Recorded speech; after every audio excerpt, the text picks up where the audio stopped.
Hello everyone, welcome to the commerce class with Pankaj Chopra. बेटा last class के अंदर हमने डिस्कस स्टार्ट किया था बिजनेस एक्टिविटी का कि बिजनेस एक्टिविटी क्या होती है, और उसके बाद मैंने आपको उसके दो पार्ट्स बताए थे। एक बताया था मैंने आपको बिजनेस एक्टिविटी के अंदर इंडस्ट्री, दूसरा मैंने आपको बताया था कॉमर्स। इंडस्ट्री हम लास्ट क्लास के अंदर अच्छे से पढ़ चुके हैं। आज हम पढ़ने वाले हैं कॉमर्स कि कॉमर्स असल में है क्या और उसके कंपोनेंट्स कौन कौन से हैं, उसके पार्ट्स क्या क्या हैं। ठीक है, आज हम इस क्लास के अंदर इस चीज को अच्छे से समझने वाले हैं। तो बेटा पहले मेरी बात को बड़े ध्यान से सुनने का ट्राई करें आप कि एक्चुअल में क्या है। इंडस्ट्री का मैंने आपको बताया, इंडस्ट्री के अंदर सिर्फ और सिर्फ क्या होती है, प्रोडक्शन एक्टिविटीज होती है। इंडस्ट्री के अंदर क्या होता है, जो भी आपकी गुड्स हैं उनकी प्रोडक्शन की जाती है। अब बेटा किसी भी चीज की प्रोडक्शन होने के बाद उसको हमें क्या करना पड़ता है, सेल करना पड़ता है। क्या करना पड़ता है, सेल। क्योंकि किसी भी चीज की प्रोडक्शन होती है, प्रोडक्शन किस लिए की जाती है, ताकि हम उसको कंज्यूम कर सकें।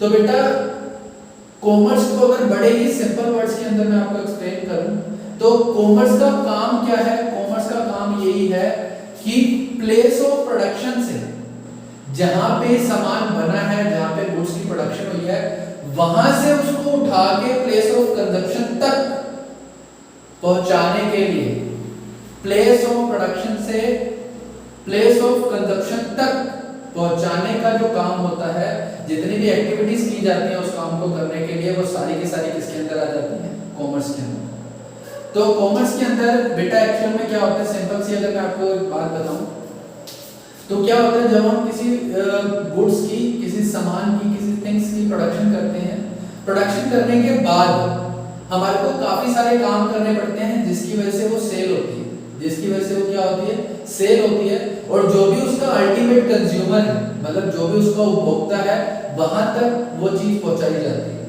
तो ये सारा का सारा काम जो है किसके अंदर आ जाता है बेटा, कॉमर्स के अंदर आ जाता है। मैंने यहाँ पे एक डायग्राम बनाया, प्लेस ऑफ प्रोडक्शन किस में जाएगा, कॉमर्स। कॉमर्स हेल्प करेगा उसको कहां पे जाने में, प्लेस ऑफ कंजप्शन तक जाने के। तो कॉमर्स का मीनिंग ही क्या है बेटा, जैसे कि मान लो सपोज मैंने एक बुक का प्रोडक्शन किया, सपोज मैंने इस बुक का क्या किया, प्रोडक्शन किया, ये बुक बना दी मैंने। बुक बनाते ही बिक जाएगी क्या, बुक बनाते ही बिक जाएगी क्या, नहीं, बुक बनाते ही बिकती नहीं है। उसको बेचने के लिए हमें काफी काम करना पड़ता है, जिसकी वजह से वो सेल होती है। जैसे कि अगर एक सिंपल सी बात बताऊं मैं आपको, तो बुक बनने के बाद क्या होता है, बुक जब बन जाती है उसके बाद उसको सेल किया जाता है। सेल किसको किया जाता है, होलसेलर। होलसेलर कौन होते हैं, पता है ना आपको, थोक विक्रेता। होलसेलर से वो माल किसके पास जाता है, मे बी उसको एजेंट लेके जाएगा, एजेंट आएगा, एजेंट किसको देगा, रिटेलर को। एजेंट होलसेलर से क्या करते हैं, पहले फैक्ट्री में प्रोडक्शन हुई, फैक्ट्री से प्रोडक्शन के बाद किसके पास चला गया, होलसेलर के पास। होलसेलर के बाद किसके पास चला गया, एजेंट के पास। एजेंट के बाद किसके पास चला गया, रिटेलर के पास। रिटेलर से किसके पास पहुंचा, आप और मेरे पास। तो ये जो सारी एक्टिविटीज हैं, ये सारी किसके अंदर इंक्लूड की जाती हैं, कॉमर्स के अंदर। तो बेटा अब हम कॉमर्स का मीनिंग पढ़ते हैं, कॉमर्स का मतलब क्या है, फिर मैं आपको समझाता जाता हूं। Commerce includes the cell purchase of things and activities related with removing all the difficulties in connection with them। तो कॉमर्स क्या है, कॉमर्स इंक्लूड करता है सेल परचेज को, साथ ही साथ जितनी भी सेल परचेज करने के लिए डिफिकल्टीज आती हैं, जो दिक्कतें आती हैं, उनको रिमूव करने का जो काम है वो भी किसके अंदर आ जाता है, कॉमर्स के अंदर। जैसे कि मैं आपको बताता हूं, मैंने इस बुक का प्रोडक्शन कर लिया। बुक का प्रोडक्शन करने के बाद मेरे को क्या करना पड़ेगा बेटा, बुक बन गई, बुक बनते ही बिक तो जाएगी, तो मेरे को पहले तो इसको स्टोर करना पड़ेगा। क्या करना पड़ेगा, स्टोर करना पड़ेगा, कहीं ना कहीं इसको रखना पड़ेगा, स्टोर करके जमा करके रखना पड़ेगा। तो बेटा दिक्कत आ जाती है स्टोरेज की, दिक्कत आ जाती है स्टोरेज की। तो इसके लिए भी कॉमर्स आके कहता है स्टोरेज हम कराएंगे। कैसे कराएगा, वेयर हाउस क्रिएट करके, वेयर हाउस क्रिएट करके। वेयर हाउस में क्या होता है, जो आपका स्टॉक होता है, जो भी आपका थिंग्स हैं या गुड्स हैं, जिसकी भी आपने प्रोडक्शन की, उसको स्टोर किया जाता है। दिक्कत खत्म हो गई, सामान अब एक जगह पे रख दिया। बेटा खुले में नहीं रख सकते ना, खुले में रखेंगे बारिश आएगी तो खराब हो जाएगा, इसलिए उसको स्टोरेज स्टोरेज के लिए प्रॉब्लम आती है तो वो दिक्कत कौन दूर करता है? कॉमर्स। कैसे दूर करता है? वेयर हाउसिंग की फैसिलिटी दे। दूसरी बात, अब मान लो मैंने बुक की प्रोडक्शन की फतेहाबाद के अंदर, बुक की प्रोडक्शन कहां पे हुई? फतेहाबाद के अंदर। मेरा जो कंज्यूमर है, जो मेरा स्टूडेंट है, वो कहां पे बैठा है? दिल्ली में बैठा है। कहां बैठा है? दिल्ली में। तो वहां तक बुक पहुंचानी पड़ेगी। वहां तक बुक पहुंचाने के लिए आपको क्या चाहिए? ट्रांसपोर्टेशन। वो आपको कौन देता है? कॉमर्स। कौन देता है आपको? कॉमर्स। तीसरी चीज, मैंने बुक बना ली, जब तक मैं आपको बताऊंगा नहीं कि मैंने बिजनेस स्टडीज की एक बुक बनाई है, तब तक आप परचेज कर लोगे क्या? तब तक आप उसको परचेज नहीं कर सकते। तो जो आपका प्रोडक्ट आपने बनाया है, जो प्रोडक्ट आपने बनाया है, उसका आपको कम्युनिकेशन करना पड़ेगा। कम्युनिकेशन करना पड़ेगा मतलब लोगों को बताना पड़ेगा। बताया कैसे जाता है? एडवर्टाइजमेंट की हेल्प से। ऐड आती है ना बेटा, एडवर्टाइजमेंट आती है, वो भी किसके अंदर आता है? कॉमर्स के अंदर आता है। कॉमर्स आगे कहता है आपको सेल परचेज करने में जितनी भी डिफिकल्टीज आएंगी वो सारी मैं रिमूव करूंगा, वो सारी मैं रिमूव करूंगा। पहली दिक्कत आई, प्रोडक्शन हो गई। प्रोडक्शन होने के बाद उसको स्टोर करना था, उसने बोला मैं इसको दूर करूंगा। कैसे दूर करूंगा? वेयर हाउस ला।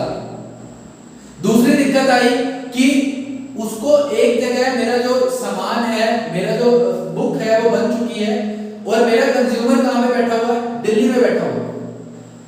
तो दिल्ली तक पहुंचाने की डिफिकल्टी है, दिल्ली तक पहुंचाने की डिफिकल्टी है। यानी कि फतेहाबाद में प्रोडक्शन हुई, कॉमर्स आया बीच में, कहता है ट्रांसपोर्टेशन दूंगा और आपका सामान कहां पहुंच जाएगा? प्लेस ऑफ कंजप्शन, यानी कि आपके कंज्यूमर तक, जो आपका बायर है आपके प्रोडक्ट का, वहां तक पहुंच जाएगा। तीसरी बात आई बुक के बारे में इंफॉर्मेशन देने की। बुक के बारे में इंफॉर्मेशन देने की। इंफॉर्मेशन कौन देता है? कॉमर्स। कैसे देता है? एडवर्टाइजमेंट करके। कैसे देता है? एडवर्टाइजमेंट करके। दिक्कतें आ रही है ना सेल करने में, उसको रिमूव कौन करता जा रहा है? कॉमर्स रिमूव करता जा रहा है। उसके बाद अब मैंने मान लो 50 लाख की बुक्स बना दी, 50 लाख रुपए की बुक्स बना दी, वो 50 लाख आएगा कहां से? उसको फाइनेंस कहां से करेंगे? उसको फाइनेंस करने के लिए भी उन्होंने बोला कि उसके लिए भी मत डरो, उसके लिए भी कॉमर्स आएगा। कॉमर्स ने क्या फैसिलिटी दे दी आपको? बैंकिंग की। क्या फैसिलिटी दे दी? बैंकिंग की।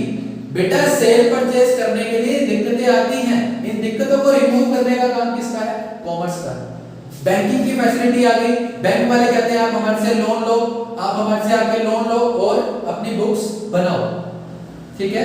उसके बाद दिक्कत आई कि अब मेरी बुक्स पड़ी हैं, मान लो आग लग गई गोडाउन के अंदर, मान लो आग लग गई गोडाउन के अंदर, या मेरा सामान फतेहाबाद से दिल्ली जा रहा है, बीच में ट्रक का एक्सीडेंट हो गया या उस डिस्ट्रॉय हो गया, आग लग गई वहां पे भी, तो क्या होगा? तो भी कॉमर्स आके बोलता है आप डरो नहीं, मैं आपके साथ हूं, मैं आपको फैसिलिटी दूंगा। किसकी? इंश्योरेंस की। किसकी फैसिलिटी दूंगा? इंश्योरेंस की। इससे क्या होगा? आप इंश्योरेंस करा लेना, अगर आपका सामान जल गया तो इंश्योरेंस कंपनी आपको क्लेम देगी, इंश्योरेंस कंपनी आपकी उसको क्लेम देगी आपको। तो बेटा कॉमर्स का मतलब ही क्या है? कॉमर्स का एक और मीनिंग लिखा है, commerce is the sum total, commerce is the sum total of all those activities which have to be undertaken in carrying things from place of production to place of consumption। वो बोलता है कि commerce जो है वो total है उन सभी एक्टिविटीज का, जो एक्टिविटीज आप अंडरटेक करोगे किस चीज के लिए? जो आपका सामान है उसको प्लेस ऑफ प्रोडक्शन से लेके प्लेस ऑफ कंजप्शन तक जाने के लिए। ठीक है बेटा, कॉमर्स का मीनिंग समझ आया? कॉमर्स का मतलब क्या है? सेल परचेज ऑफ गुड्स, और जितनी भी सेल परचेज को करने के लिए जो डिफिकल्टीज होंगी उनको रिमूव करने का काम भी कौन करता है? कॉमर्स करता है। ये कॉमर्स का मीनिंग है। अब हम बात करते हैं कि इसके कंपोनेंट्स क्या क्या हैं। इसके कंपोनेंट्स क्या हैं? मीनिंग के हिसाब से इसको दो पार्ट्स में डिवाइड किया गया है। मीनिंग के हिसाब से इसको दो पार्ट्स में डिवाइड किया गया है। First part is trade and second part is auxiliaries to trade. जो सेल परचेज है इसको हम क्या बोलते हैं? ट्रेड। क्या बोलते हैं? ट्रेड, यानी कि व्यापार। और जो एक्टिविटीज हैं related with removing the difficulties, in activities को हम क्या बोलते हैं? इन एक्टिविटीज को बोलते हैं ऑक्सिलरीज टू ट्रेड। सकता हूं supportive activities, supportive activities to trade. तो बेटा कॉमर्स के जो कंपोनेंट्स हैं, दो कंपोनेंट आते हैं आपके कॉमर्स के। एक तो कंपोनेंट का नाम क्या है? ट्रेड। ट्रेड का मतलब क्या है? Sale purchase. दूसरा आता है ऑक्सिलरीज टू ट्रेड या फिर सपोर्टिव एक्टिविटीज टू ट्रेड। जैसे मैंने अभी आपको बताया कि जितनी भी दिक्कतें आती हैं सेल परचेस को करने के लिए, उन दिक्कतों को दूर करने के लिए जो एक्टिविटीज परफॉर्म की जाती हैं उनको हम क्या बोलते हैं? ऑक्सिलरीज टू ट्रेड, या फिर आप बोल सकते हो सपोर्टिव एक्टिविटीज टू ट्रेड। अब इसके कंपोनेंट्स को हम डिस्कस करेंगे बड़े डिटेल में। इसके कंपोनेंट्स मैं लिख देता हूं यहां पे। इसके कंपोनेंट में लिखता हूं components of commerce. Components of commerce, commerce के कंपोनेंट्स क्या क्या है? पहला जो है उसको हम बोलते हैं ट्रेड। दूसरा जो है उसको हम बोलते हैं ऑक्सिलरीज टू ट्रेड। दूसरे को क्या बोलते हैं? ऑक्सिलरीज टू ट्रेड, या फिर हम इसको बोल सकते हैं सपोर्टिव एक्टिविटीज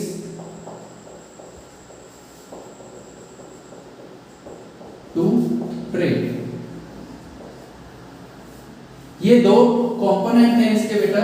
आज हम डिस्कस करने वाले हैं ट्रेड को बड़े ही डिटेल में। ट्रेड का मतलब क्या है?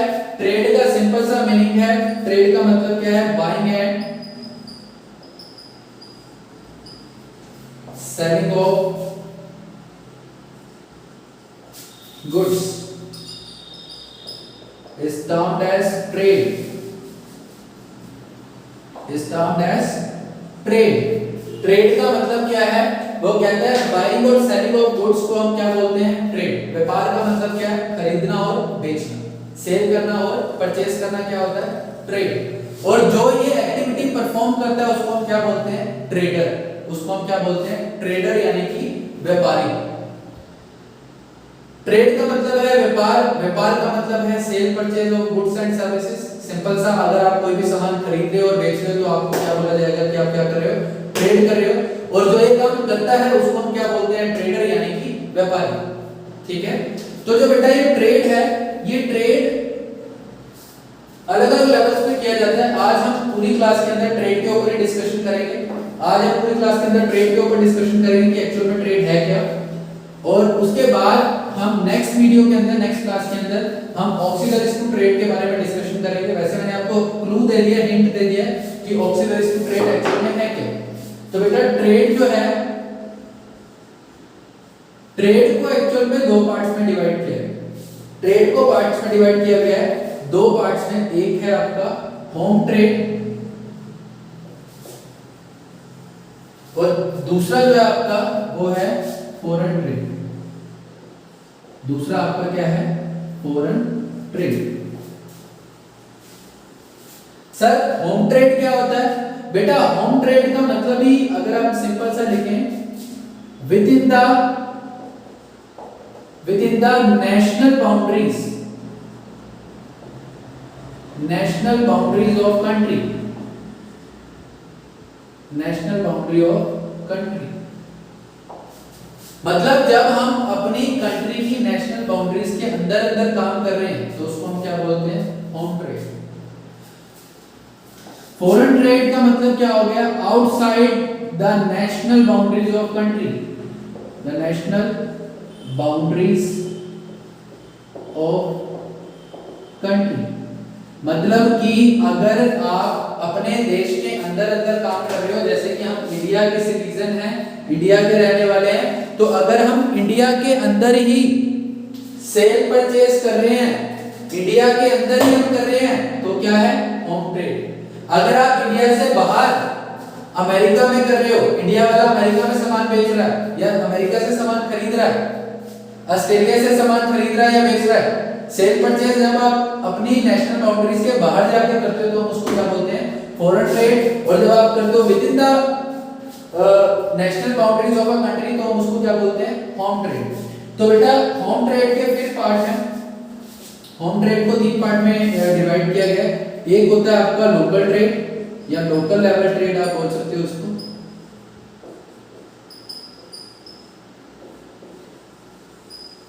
दूसरे नंबर पे आपका आ जाएगा स्टेट ट्रेड या स्टेट लेवल ट्रेड, और तीसरे नंबर पे आपका आ जाएगा नेशनल लेवल। तीसरे नंबर पे आपका क्या आ जाएगा, नेशनल लेवल। ठीक है, इसके बाद फॉरेन ट्रेड में आ गया आपका, इसके भी 3 पार्ट हैं। एक है आपका इंपोर्ट ट्रेड, इसके बाद आपका आ जाता है एक्सपोर्ट ट्रेड, और लास्ट आपका आ जाएगा इंटरकोर्ट ट्रेड। बड़े ही सिंपल वर्ड्स के अंदर मैं आपको समझाने का ट्राई करूंगा कि मैंने जो वर्ड्स लिखे हैं ये क्या क्या है। एग्जांपल को बड़े ध्यान से सुनना बेटा। ट्रेड का मतलब क्या है, बाइंग सेल। ट्रेड का मतलब क्या है, बाइंग सेल। ट्रेड चाहे कोई भी हो, चाहे वो होम ट्रेड हो, चाहे लोकल ट्रेड हो, चाहे स्टेट ट्रेड हो, चाहे नेशनल ट्रेड हो, चाहे एक्सपोर्ट ट्रेड हो, चाहे इंपोर्ट ट्रेड हो, ट्रेड वर्ड जब आ गया तो वहां पे या तो बाइंग होगी या क्या होगी, सेलिंग होगी। ट्रेड का मतलब ही क्या है, buying and selling of goods. तो बेटा अब इसकी बाउंड्रीज के हिसाब से इनको डिफाइन किया गया, या आप बोल सकते हो कि उनको उनके नाम रखे गए हैं।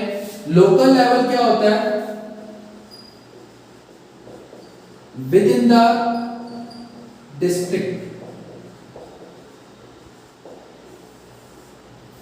Village, town. जब हम काम कर रहे हैं लोकल लेवल पे, जैसे कि अभी हम कहां पे हैं, फतेहाबाद में। फतेहाबाद में हम काम कर रहे हैं, तो हम क्या करते हैं, जो भी सामान होता है वो फतेहाबाद से खरीदते हैं और फतेहाबाद में ही बेच देते हैं। खरीदते भी कहां से, फतेहाबाद से, बेचते भी कहां पे, फतेहाबाद पे। तो उसको हम क्या बोलते हैं, लोकल लेवल ट्रेड। उसको हम क्या बोलते हैं, लोकल लेवल ट्रेड। तो अगर फतेहाबाद का बंदा जो है या एक विलेज का बंदा है, वो अपने विलेज में ही बेच रहा है या अपने टाउन में ही बेच रहा है, ठीक है, तो वो क्या हो जाएगा, लोकल लेवल ट्रेड आ जाएगा। जैसे छोटे मोटे रेडी वाले हैं, छोटे मोटे दुकानदार हैं, डिपार्टमेंटल स्टोर्स हैं, मॉल्स हैं, जो सिर्फ और सिर्फ एक डिस्ट्रिक्ट के अंदर काम करते हैं, उसको हम क्या बोल देते हैं, local level trade. State trade, या फिर इसका एक और नाम बोल सकते हो आप, इंट्रा स्टेट। इंट्रा स्टेट मतलब कि with in the same state, with in the same state. जब हम काम करते हैं एक स्टेट के अंदर, अभी क्या थी, डिस्ट्रिक्ट। आप एरिया जैसे जैसे बढ़ेगा, एरिया जैसे जैसे बढ़ेगा, वैसे वैसे उसका नाम बदलता गया। कहते हैं जब आप अपने डिस्ट्रिक्ट यानी कि अपने जिले के अंदर काम कर रहे हो, अपने डिस्ट्रिक्ट के अंदर सेल परचेस कर रहे हो, तो मैं उसको क्या बोलूंगा, लोकल ट्रेड बोलूंगा। इसके अंदर क्या चीजें आती हैं, फ्रूट्स, वेजिटेबल, मिल्क, जो ऐसी आइटम्स हैं जो बहुत जल्दी खराब हो जाती हैं, जो पेरिशेबल नेचर की होती है, वो सारी की सारी कहां पे बेची जाती हैं, लोकल लेवल में बेची जाती हैं। क्योंकि सुबह बनी, शाम को वो खराब हो सकती है, तो मैं बाहर कहां बेचने जाऊंगा, वहीं बेचूंगा उसको। दूसरा है स्टेट लेवल ट्रेड। अब मैं डिस्ट्रिक्ट से बाहर आ गया और कहां पे आ गया, स्टेट के अंदर। अब पूरी स्टेट के अंदर अगर मैं सामान खरीद रहा हूं या बेच रहा हूं, बाइंग सेलिंग कर रहा हूं विद इन अ स्टेट, तो मैं उसको क्या बोलता हूं, इंट्रा स्टेट। उसको क्या बोलता हूं मैं, intra state, that is with in the same state. अब मैं क्या कर रहा हूं, फतेहाबाद से हिसार माल बेच रहा हूं, फतेहाबाद से मैं सिरसा माल बेच रहा हूं, फतेहाबाद से रोहतक माल बेच रहा हूं। मतलब कि हरियाणा के अंदर जितनी भी डिस्ट्रिक्ट्स हैं, हरियाणा के अंदर जितनी भी डिस्ट्रिक्ट्स हैं, अगर आप उन डिस्ट्रिक्ट्स को सामान बेच रहे हो या उन डिस्ट्रिक्ट से सामान परचेज कर रहे हो, तो आप किसके अंदर हो, स्टेट लेवल ट्रेड के अंदर हो। किसके अंदर हो, स्टेट लेवल ट्रेड के अंदर। अब अगर आप आते हो नेशनल लेवल पे, इसका एक और नाम रख देते हैं, इसका नाम रखते हैं इंटर स्टेट। इंट्रा और इंटर मतलब between two states, two or more states of a country। अब यहां पे क्या हुआ, बड़ा सिंपल सा बेटे, देखो अगर फतेहाबाद का बंदा फतेहाबाद में सेल परचेस कर रहा है तो वो लोकल ट्रेड है, फतेहाबाद वाला पूरे हरियाणा में सेल परचेस कर रहा है तो वो स्टेट लेवल ट्रेड या फिर इंट्रा स्टेट है। अगर हरियाणा वाला फतेहाबाद का बंदा, हरियाणा का बंदा दिल्ली में माल बेचना शुरू कर दे, पंजाब में माल बेचना शुरू कर दे, हिमाचल में माल बेचना शुरू कर दे, मतलब पूरे इंडिया के अंदर किसी भी स्टेट को माल अगर वो बेचता है या उनसे परचेस करता है तो वो कौन सा है, नेशनल लेवल ट्रेड। उसको हम क्या बोलते हैं, नेशनल लेवल ट्रेड। अब इसके बाद अब हम बात करते हैं इंपोर्ट ट्रेड की। अब हम बात करते हैं इंपोर्ट ट्रेड की। आई होप बेटा आपको जो मैंने होम ट्रेड समझाया वो समझ आ गया होगा, होम ट्रेड समझ आ गया होगा। अब हम बात करते हैं इंपोर्ट ट्रेड। इंपोर्ट का मतलब बाइंग फ्रॉम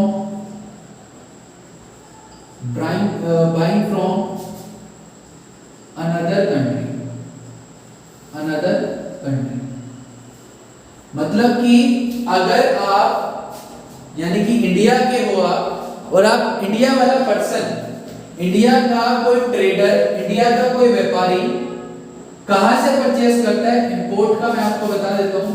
अगर इंडिया का ट्रेडर, इंडिया का व्यापारी परचेस करता है, वर्ड ध्यान रखना, परचेस या फिर बाइंग फ्रॉम अमेरिका। अगर इंडिया का बंदा परचेस करेगा अमेरिका से तो उसको हम क्या बोलते हैं, इंपोर्ट ट्रेड। क्या बोलते हैं उसको हम, इंपोर्ट ट्रेड।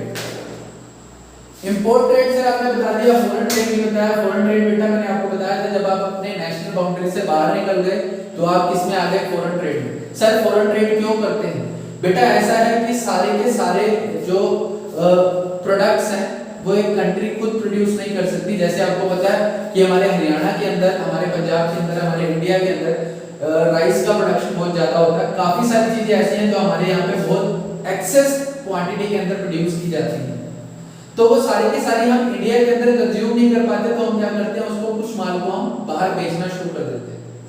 कुछ चीजें हैं वो हमारे यहाँ पे प्रोड्यूस नहीं की जाती, जैसे कि फोन्स हैं, मोबाइल फोन है। आप जितने भी मोबाइल फोन यूज करते हो ये सारे के सारे बाहर से, सारे के सारे बाहर की कंपनी से परचेस करते हैं।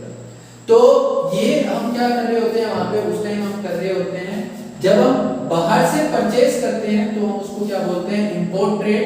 That is buying from another country is termed as import trade. Next जो है export, selling to another country, selling to another country. अब ये क्या हो गया, उल्टा कर देते हैं इसको उल्टा करते हैं। इंडिया का ट्रेडर अब सेल कर रहा है किसको, अमेरिका को। किसको कर रहा है सेल, अमेरिका को। सेल कर रहा है तो क्या हो गया, एक्सपोर्ट, और परचेज करता है तो क्या बोलते हैं, इंपोर्ट। सेल करा तो एक्सपोर्ट, परचेज करा तो इंपोर्ट। एंटरपोर्ट जो है वो इनका कॉम्बिनेशन है, कॉम्बिनेशन ऑफ इंपोर्ट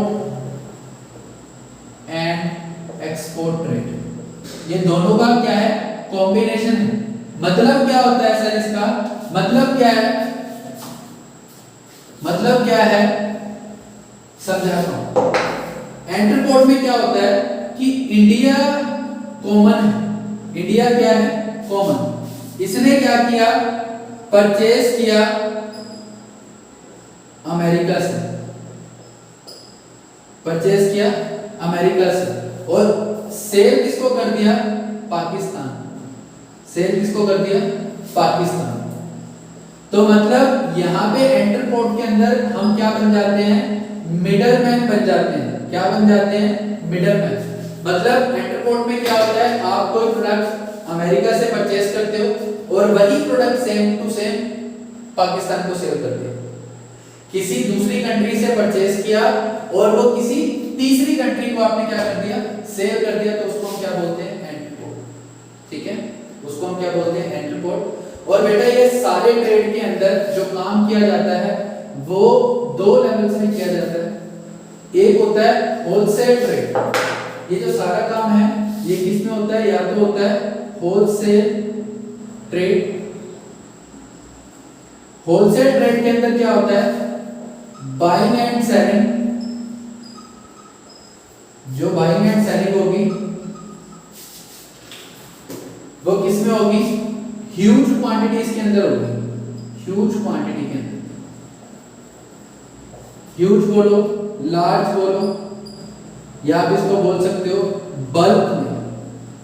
मतलब जब आप सेल परचेज करते हो बहुत बड़ी क्वांटिटी के अंदर, मतलब कि एक ट्रक पूरा परचेज कर लिया, दो ट्रक परचेज कर लिए, तीन ट्रक परचेज कर लिए, तो हम क्या बोलते हैं कि ये होलसेल ट्रेड है। इसको आप बोलते हो थोक व्यापारी, इसको हम क्या बोलते हैं, थोक व्यापारी, होलसेल ट्रेडर। और रिटेल ट्रेड में क्या होता है, रिटेल ट्रेड में क्या होता है,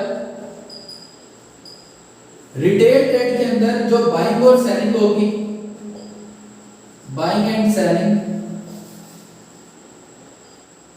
in small quantity, in small quantity. इसके अंदर जो बाइंग सेलिंग होती है वो किसमें होती है, स्मॉल क्वांटिटीज के अंदर की जाती है, तो उसको हम क्या बोल देते हैं, रिटेल ट्रेड। अगर बड़ी मात्रा में ह्यूज क्वांटिटी के अंदर, लार्ज क्वांटिटी के अंदर या बल्क में जब सेल परचेज होती है तो वो होलसेल ट्रेड होता है। और यही जब स्मॉल क्वांटिटी के अंदर आ जाए तो उसको हम क्या बोलते हैं, रिटेल ट्रेड। ये हमारा टॉपिक था ट्रेड का। नेक्स्ट वीडियो के अंदर हम करेंगे auxiliaries to trade. I hope आपको समझ आया होगा। फिर भी बेटा अगर आपको कोई प्रॉब्लम हो तो आप मेरे को बताएं, ठीक है बेटा, थैंक यू।